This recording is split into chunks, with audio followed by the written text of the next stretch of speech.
Hello students, online chemistry class में आपका स्वागत है। हम दुग्ध डेयरी रसायन में पढ़ रहे थे क्रीम निकालने की विधियाँ। पहली विधि हमने पढ़ी गुरुत्वाकर्षण विधि, जिसके 4 पार्ट थे। उथला पेन, गहरा पेन, पानी मिला करके, और चौथा एक और पढ़ा था अपन ने, जर्सी क्रीम विधि। अब है अपकेंद्रीय विधि। हमारे देश में जलवायु गर्म होने के कारण, जो जर्सी विधि में बता रहे थे 20 घंटे तक रखना पड़ता है ठंडा करने के लिए, तो हम गर्म प्रदेश होने के कारण दूध को ज़्यादा अवधि तक नहीं रख सकते। क्योंकि दूध खराब हो जाता है। तो ऐसी परिस्थिति में दूध का यांत्रिक विधि द्वारा क्रीम का पृथक्करण किया जाता है। इस विधि द्वारा क्रीम पृथक्करण करना एक भौतिक नियम पर निर्भर करता है। जब अलग अलग अपेक्षित घनत्व वाले द्रव पदार्थ एक ही केंद्र पर समान गति से एक ही दूरी पर घुमाते हैं, तो अधिक अपेक्षित घनत्व वाले द्रव पर अधिक और कम अपेक्षित घनत्व वाले द्रव पर कम अपकेंद्रीय बल लगता है, जिससे कम अपेक्षित घनत्व वाले वसा जैसे पदार्थ है वो क्रीम की तरफ कम अपेक्षित घनत्व वाले पदार्थ जैसे कि क्रीम है, वो केंद्र की तरफ बाउल में प्रवेश कर जाती है, जहाँ से क्रीम स्पाउट द्वारा उसको बाहर निकाल लिया जाता है। और अधिक अपेक्षित घनत्व वाले पदार्थ जैसे कि सपरेटा है दूध, वो केंद्र से दूर बाउल की बाहरी परिधि और सपरेटा दूध के रूप में सपरेटा स्पाउट द्वारा बाहर निकाला जाता है।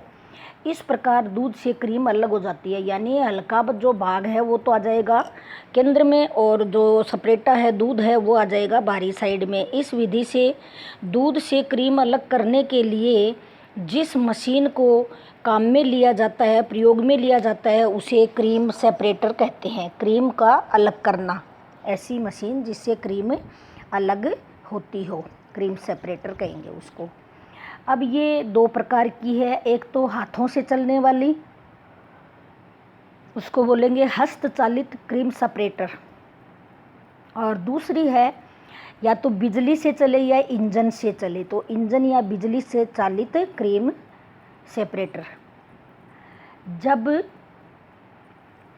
कम मात्रा में हमें क्रीम निकालनी होती है तो उसमें हस्त स्वचालित क्रीम सेपरेटर, और अधिक मात्रा में निकालनी हो तो इंजन या बिजली चालित क्रीम सेपरेटर काम में लेते हैं। लेकिन दोनों की बनावट व प्रक्रिया तो लगभग एक जैसी होती है। ये वो मशीन है, पहली है हस्तचालित, हाथ से घुमाएंगे इसको, और दूसरी है बिजली चालित।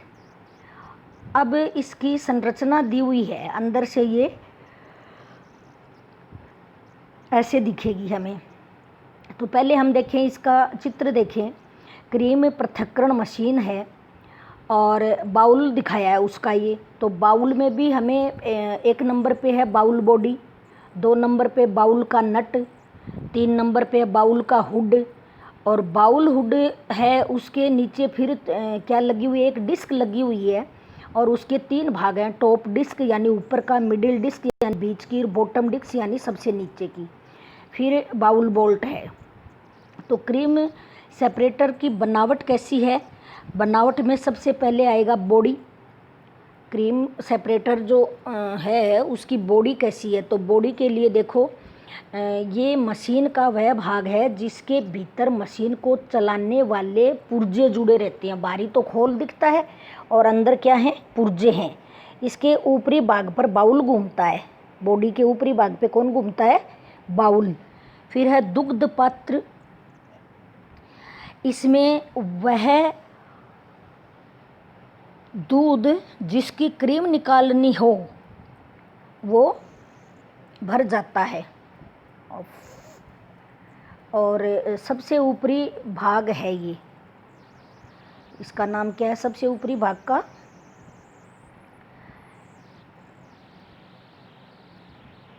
ये दो प्रकार के होते हैं, एक के टोंटी ठीक बीच में लगी रहती है और दूसरे प्रकार के पात्र में टोंटी एक और लगी रहती है साइड में, एक के बीच में और एक के साइड में। तो टोंटी दूध को बाउल में प्रवेश कराने की गति को नियंत्रित करती है। इस टोंटी का नहीं खोलने पर दूध बाउल में प्रवेश नहीं करता, तो टोंटी खोलना ज़रूरी है, तभी वो बाउल में दूध जाएगा। फिर है एक दुग्ध नियंत्रक है एक, यानी मिल्क रेगुलेटर। तो इस भाग में क्या करते हैं,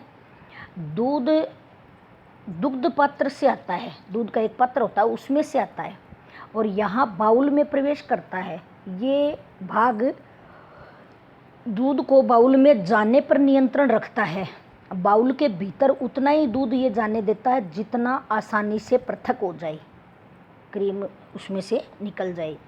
फिर है मिल्क फ्लोट। ये मशीन का बहुत हल्का भाग होता है और ये दूध नियंत्रक के अंदर होता है, दूध नियंत्रक के अंदर। जब नियामक दूध से भर जाता है तो ये मिल्क फ्लोट तैरना प्रारंभ कर देता है और बेसिन की टोंटी या सबसे नीचे की जो टोंटी है उसके मुंह को ये बंद कर देता है, जिससे दूध के बाउल में प्रवेश करने की गति है वो कैसी हो जाती है, धीमी हो जाती है। जितनी आवश्यकता होती है उतनी जाती है, बाकी बाद में जब वो भर जाता है दूध वाला पात्र तो गति धीमी हो जाती है। अब है क्रीम स्पाउट। क्रीम स्पाउट क्या है? इस भाग द्वारा बाउल से क्रीम निकलती है और ये भाग एक स्क्रू से जुड़ा रहता है। ये सपरेटा दूध स्प्राउट की अपेक्षा उथला होता है। क्या होता है? सपरेटा दूध स्पाउट की अपेक्षा ये ज़्यादा उथला होता है। उथला मतलब ज़्यादा गहरा नहीं होता है, कम गहराई का। अब है क्रीम वाला तो कम गहराई का और दूध वाला ज़्यादा गहराई का। तो सपरेटा दूध स्पाउट क्या है? वो तो था क्रीम स्पाउट और यह सपरेटा स्पाउट। ये क्रीम स्पाउट की तरह का ही होता है लेकिन उसकी अपेक्षा ये अधिक गहरा होता है। वो उथला होता है और ये गहरा होता है। ये तो होता है क्रीम वाला तो उथला और ये गहरा। अब है बाउल। ये मशीन का मुख्य भाग है। इसे मशीन का हृदय भी कहा जाता है। इसमें कई भाग सम्मिलित होते हैं। इन भागों को मिलाकर के बाउल बनता है। तो इसके कौन कौन से भाग हैं? पहला है बाउल की बॉडी, दूसरा है रबर का छल्ला, तीसरा है दूध वितरक, चौथा है बाउल की डिस्क। फिर डिस्क में भी भाग हैं 3। तो पहले हम देखते हैं बाउल बॉडी क्या है। ये वह भाग है जिस पर बाउल के अन्य भाग आधारित हों। बाउल बॉडी पे बाकी के भाग भी लगे हैं। बॉडी वो है जो सारा शरीर बनाती है, तो ऐसे इस मशीन का पूरा शरीर बन रहा है बाउल बॉडी से। तो बाउल के अन्य भाग आधारित हैं। दूसरा है रबर का छल्ला। ये रबर का छल्ला होता है जिसको बाउल बॉडी के कटाव में रख देते हैं, जिससे दूध का रिसाव रुक जाता है। फिर है दूध वितरक। इसका मुख्य कार्य दूध को बाउल में पतली झिल्लियों के रूप में वितरित करना है, धीरे धीरे जाने देना और बारीक झिल्ली के रूप में जाने देना। वितरित करने का मतलब है दूध को धीरे धीरे पहुंचने देना। फिर है बाउल डिस्क। बाउल डिस्क क्या है? यह बाउल बॉडी पर लगी हुई कटोरी नुमा आकृति होती है। इनकी संख्या यंत्र के आकार और मशीन की क्षमता पर निर्भर करती है। और ये बाउल डिस्क है, ये 3 प्रकार की होती है। पहली तो है बॉटम डिस्क, जो सबसे नीचे लगती है उसको बोलेंगे बॉटम डिस्क। फिर दूसरी है, अच्छा पहले बाउल जो डिस्क है इसको हम पेंदे वाली या नीचे की कटोरी भी कह सकते हैं। इसे कटोरी के दोनों ओर 3-3 उभरे हुए निशान होते हैं। ये नीचे की ओर दूध वितरक से जुड़ेगी और ऊपर की ओर बीच वाली कटोरी के मध्य भाग कुछ जगह खाली बनाए रखती है। इन खाली जगह से दूध पतली झिल्ली के रूप में निकलता है। फिर है मध्य डिस्क। मध्य डिस्क में बीच वाली कटोरियों की संख्या प्रत्येक मशीन में प्राय अलग अलग होती है। तो बीच वाली कटोरियों की संख्या लगभग 16 से 44 तक होती है, परंतु किसी मशीन में यह संख्या कम या ज़्यादा भी हो सकती है। इन कटोरियों में केवल ऊपरी भाग पर ही उभरे निशान होते हैं, जिनके कारण दूध का पतली झिल्लियों में वितरण होता है। अब है टॉप डिस्क। ये केवल बीच वाली के ऊपर जुड़ेगी। बीच वाली तो दोनों से जुड़ गई, टॉप पे भी और पेंदे वाली से भी। इनकी संख्या केवल एक ही होती है। इसकी गर्दन लंबी होती है। इस गर्दन में एक सुराख होता है जो बाउल के सुराख से मिलता है। इसको क्रीम का सुराख भी कहते हैं। फिर है बाउल हुड। ये बाउल के विभिन्न भागों को ढकने और सुरक्षित करने का कार्य करता है। बाउल को ढकने का है ये बाउल हुड, ढकने का। उसके बाद में है ये हैं वो आपके बाउल के विभिन्न भाग। जैसे पहला बता दिया बाउल नट है, ये नट कसा जाएगा किस पे, बाउल हुड पे। और फिर टॉप डिस्क ये वाली है, मिडिल डिस्क ये वाली है, तो ये कटोरी जैसी रचनाएं लगी हुई हैं। अब ये बीच वाला भाग है तो नीचे से तो ये बॉटम वाली से जुड़ेगा, ऊपर से इससे जुड़ जाएगा। फिर ये दूध वितरक है, ये बाउल की बॉडी है ताकि ये पूरी प्लेटों को इनको ढक लेगी, कटोरियों को। अब अगला पार्ट है इसका। इसकी गर्दन लंबी होती है जिसमें 2 छिद्र होते हैं। इन छिद्रों के समीप एक स्क्रू लगा होता है जिसको क्रीम स्क्रू भी कहते हैं। इसमें क्रीम को पतली या गाढ़ी बनाने में मदद मिलती है। इसकी गर्दन के 2 छिद्रों द्वारा क्रीम और सेपरेटा दूध अलग अलग बाहर निकलते हैं। एक छेद से तो क्या निकलेगा, क्रीम निकलेगी, और दूसरे छेद से क्या निकलेगा, सेपरेटा निकलेगा। अब है बाउल नट। ये बाउल की ढीबरी भी कहलाती है। ये सारे एक दूसरे के ऊपर रख करके कसते हैं तो ऊपर ही ऊपर नट लगाते हैं, उसी को हम कहते हैं बाउल नट। इसका कार्य बाउल हुड को भली भांति कसे रखना है जिससे बाउल के अन्य भाग भी कसे रहें। अब है क्रीम सेपरेटर काम कैसे करता है, कार्य कैसे करेगा। क्रीम सेपरेटर के सभी भागों को अच्छी तरह से पहले साफ़ करते हैं और फिर दूध से क्रीम निकालने के लिए दूध को मिल्क बेसिन में भरते हैं, यानी वह पात्र जिसमें दूध भरा जाता है। इसके बाद मशीन को चलाना प्रारंभ कर देते हैं। मशीन को चलाते हैं, मशीन की गति सही हो जाती है, ठीक हो जाती है, अच्छे से चलना प्रारंभ कर देती है। तो टोंटी को खोल देते हैं जिससे दूध है वो बाउल में जाना प्रारंभ कर देता है। अब हम ये बात पहले ही पढ़ चुके हैं कि ये मशीन किस पे निर्भर कर रही है। ये अपकेंद्रीय बल पे है, वो थी गुरुत्वाकर्षण पे, और ये है अपकेंद्रीय बल। तो अपकेंद्रीय बल लगने पर जब दूध जब पतली परत के रूप में डिस्क में प्रवेश करता है, उस समय क्रीम केंद्र की ओर पहुंचकर टॉप डिस्क में बने छिद्र में से होती हुई क्रीम स्पाउट में से बाहर निकलती है। सेपरेटा दूध है वो बाउल के हुड में बने हुए छिद्रों से होता हुआ सेपरेटा दूध स्पाउट से बाहर निकल जाता है। दोनों होते हैं अलग अलग, और 2 ही छिद्र होते हैं, तो एक से क्रीम बाहर निकलती है, एक से वो सेपरेटा दूध बाहर निकलता है। अब है क्रीम सेपरेटर से क्रीम निकालने के लाभ क्या हैं, इससे क्यों निकाले हम। इससे या इस मशीन के द्वारा प्राप्त क्रीम स्वच्छ होती है, स्वादिष्ट होती है, खटास रहित होती है, और क्या क्या है, स्वच्छ, स्वादिष्ट, खटास रहित। इससे क्रीम निकालने में एक समय कम लगता है। मशीन है, मशीन से हम क्रीम निकालेंगे तो समय क्या लगेगा, हमें कम लगेगा। फिर है इस विधि द्वारा क्रीम निकालने पर सेपरेटा दूध में वसा कितनी रहती है, 0 से लेके 0.5 0 से 0 अच्छा पहले है 0.05 से भी कम, बहुत कम मात्रा में रहती है। और ज़्यादा से ज़्यादा कितनी वसा रह जाती है? 0.1। तो 0.05 से 0.1 तक। इसके द्वारा पतली, मध्यम और गाढ़ी क्रीम आवश्यकता अनुसार हम प्राप्त कर सकते हैं। और क्रीम सेपरेटर से प्राप्त जो वसा है उसकी मात्रा सदैव अधिक होती है, ज़्यादा मात्रा में निकलती है क्रीम, इस विधि से निकालते हैं तब। कभी कभी इसमें वसा की मात्रा 60 से 70% तक पाई जाती है। क्रीम सेपरेटर है वो कम समय में अधिक दूध की क्रीम निकाल देता है। समय क्या लगता है? कम लगता है, और दूध की क्रीम कितनी निकलती है? अधिक निकलती है। अब है क्रीम सेपरेटर की कार्य क्षमता को प्रभावित करने वाले कारक कौन से हैं? क्रीम सेपरेटर की कार्य क्षमता यानी इस मशीन की कार्य क्षमता को प्रभावित करने वाले कारक। तो पहला कारक है इसमें दूध का तापक्रम। क्या है पहला? दूध का तापक्रम।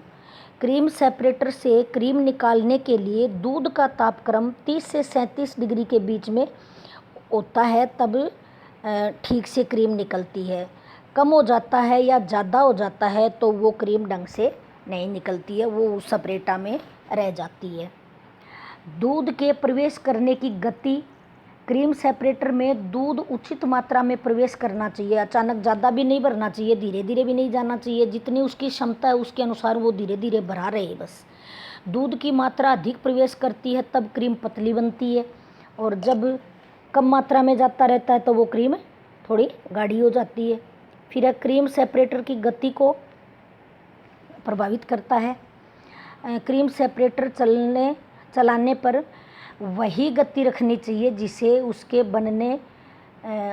बनाने में निर्धारित किया है, यानी उसकी जितनी होनी चाहिए गति उतनी रखनी चाहिए।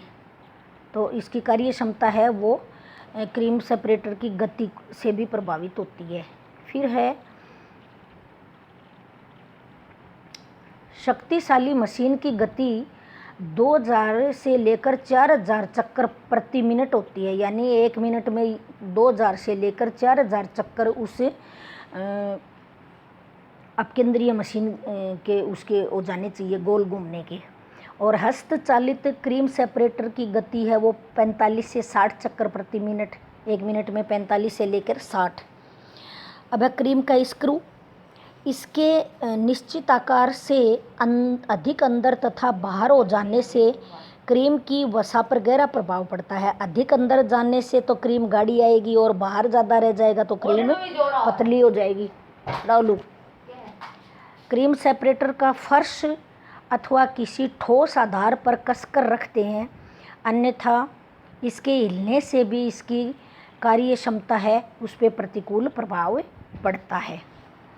अब है मक्खन। क्या है? मक्खन भी दूध का ही एक पदार्थ है जो दूध या क्रीम को मथने के उपरांत प्राप्त किया जाता है। वो तो कच्चे दूध में निकाल रहे हैं अपन क्रीम तो, और ये दूध को गर्म करके दही से जमा करके फिर इसमें से निकालेंगे।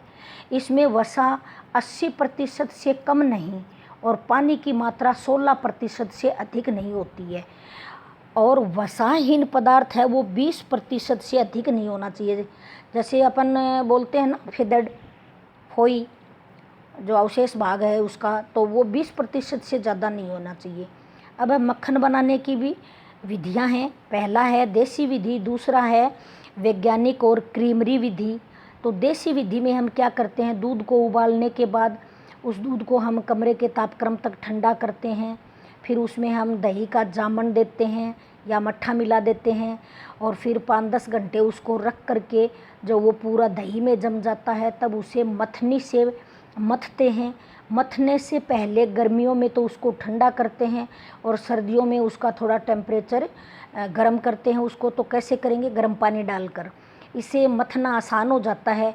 कुछ समय मथने के बाद मक्खन के दाने से बन जाते हैं, जिनको हम हाथ से इकट्ठा करके पानी में डालकर धो लेते हैं, और ये अपना क्या प्राप्त हो जाता है, मक्खन प्राप्त हो जाता है। दूसरी विधि है वैज्ञानिक या क्रीमरी विधि। तो इस विधि में क्या करते हैं, ये देसी विधि की अपेक्षा थोड़ी कठिन है परंतु बाज़ार में उपलब्ध होने वाला मक्खन इसी विधि से तैयार किया जाता है। इस विधि में क्रीम प्राप्त करने से मक्खन बनाने के अंत तक किसी भी स्थान तक क्रीम और मक्खन को हाथ से नहीं छूते हैं और प्रयोग में आने वाली सारी वस्तुएं हैं वो पूर्णतः स्वच्छ रखी जाती हैं। फिर हम इन विधि से जो निकालते हैं उस मक्खन का हम क्या बनाते हैं, घी बनाते हैं। और घी कैसे बनाएंगे हम? घी वह दुग्ध पदार्थ है जिसमें वसा की मात्रा होती है तथा सामान्य ताप पर 20 डिग्री सेंटीग्रेड पर वो अर्ध तरल रहता है और टेम्परेचर दे करके हम उसको तपा करके किस में बदल देते हैं, घी में। घी का औसत संगठन क्या है? गाय और भैंस के दूध से तैयार होने वाला जो घी है उसका संगठन अलग अलग है।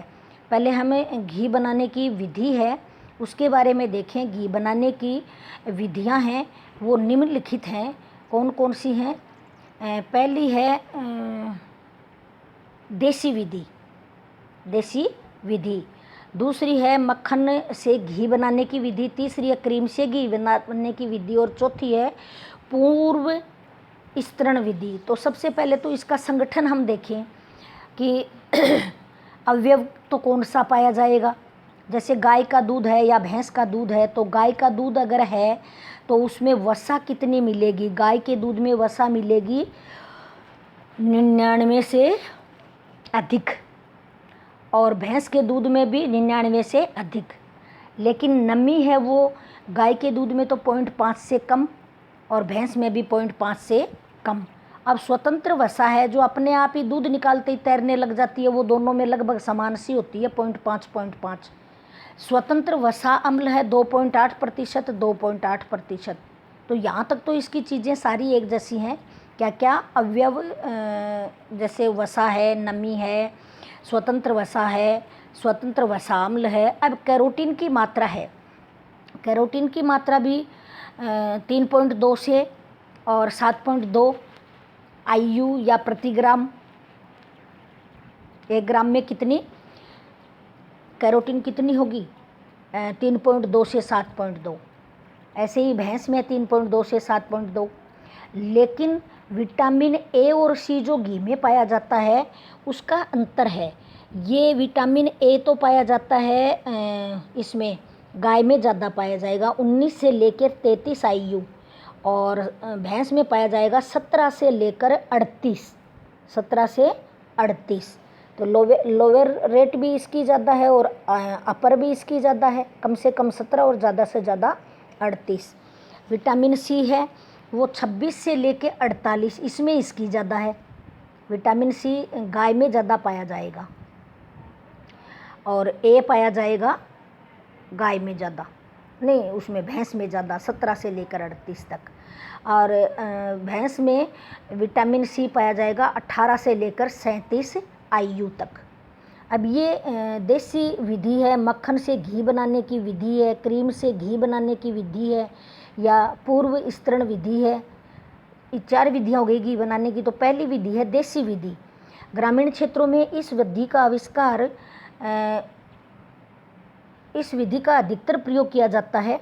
ग्रामीण क्षेत्रों में देसी विधि का ही ज़्यादातर प्रयोग किया जाता है। इस विधि में दूध को गर्म करके ठंडा किया जाता है। तो ठंडा कितने डिग्री तक करेंगे? 20-22 तक, 21 से लेकर 22 तक कर लिया जाता है। इसमें इस तापक्रम पर जामन या दही छाछ उसमें मिला देते हैं दूध में, उसको ढक देते हैं। जामन की मात्रा 1 से 1.5% मिलाकर, जितना 1 लीटर अगर है तो उसमें कितना डालेंगे? 1 लीटर में 10 ग्राम।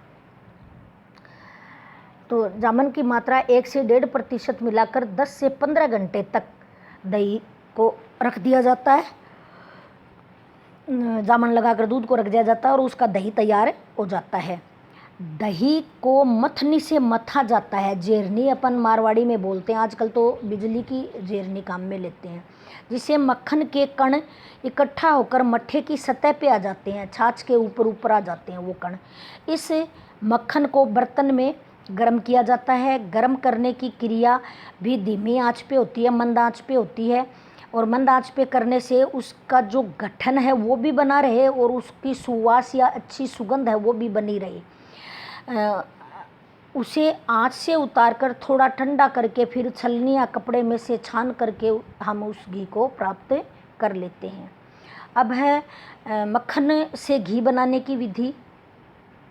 इस विधि द्वारा घी बहुत थोड़ी मात्रा में बनाया जाता है। इस विधि में पहले क्रीम बनाई जाती है, इसके बाद क्रीम से मक्खन और फिर मक्खन से घी बनाया जाता है। इस प्रकार की घी बनाने की विधि में पैसा ज़्यादा व्यय होता है और मक्खन को 110 डिग्री सेंटीग्रेड तक गर्म किया जाता है, जिससे जल ऊष्मक के रूप में उड़ जाता है और अन्य ठोस पदार्थ भी घी से अलग हो जाते हैं और फिर उसको हम साफ कपड़े से छानकर घी को अलग कर लेते हैं। तीसरी विधि है क्रीम से घी बनाना। क्या है तीसरी विधि? क्रीम से घी बनाना।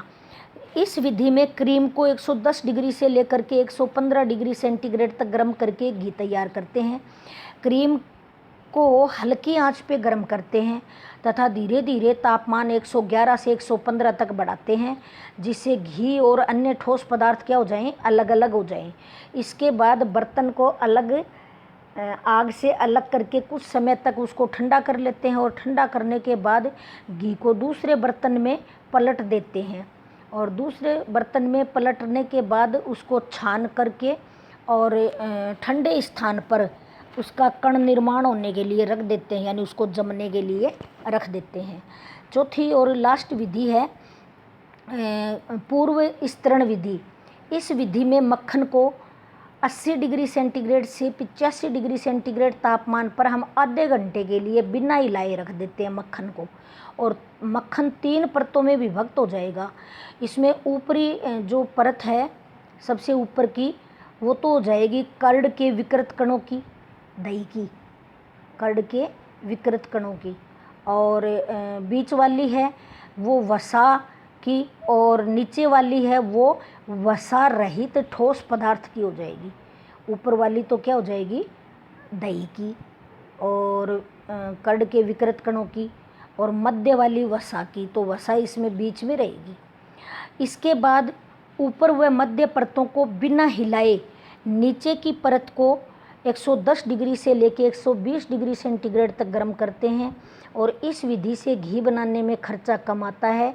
घी में अम्लता की मात्रा कम होती है तथा घी अधिक समय तक खाने योग्य रह सकता है या रखा जाता है। अन्य बाद में पढ़ेंगे, पहले हम आज के वीडियो में इतना ही करेंगे। घी बनाने की विधियाँ अभी आपकी पूरी हो गई हैं, घी बनाने की विधियाँ। अगले वीडियो में आगे का